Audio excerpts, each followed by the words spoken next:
Masks on, masks off, staying 6 feet apart, or not. We're sure you've noticed not everyone's on the same page when it comes to reopening rules, and it's no surprise with the rules varying from state to state.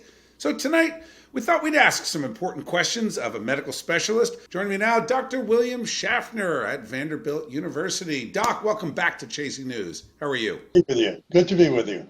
So, Doc, let me cut right to it. I feel like the people I talk to every morning on my morning show in New Jersey and the folks I talk to in New York, they're very encouraged by what they're seeing across the world and country where people are kind of getting back to normal.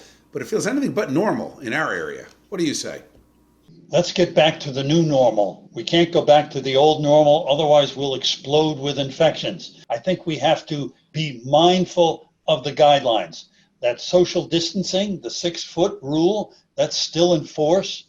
Wear that mask. As soon as you leave your front door, any kind of close interaction with others should be masked. Let me ask you on that. British Journal of Medicine talked about the absolute ineffectiveness of a cloth mask compared to N95 and a surgical mask, that 97% of the particles and bacteria get through. I think if we're not attentive to facial coverings, and I grant you, bandanas not nearly as good as cloth masks, but people increasingly are using cloth masks or surgical masks, and they are effective. So, Doc, let me ask you why.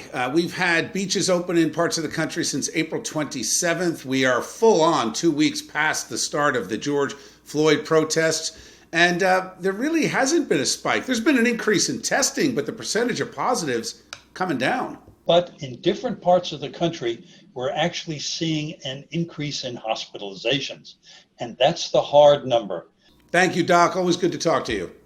My pleasure.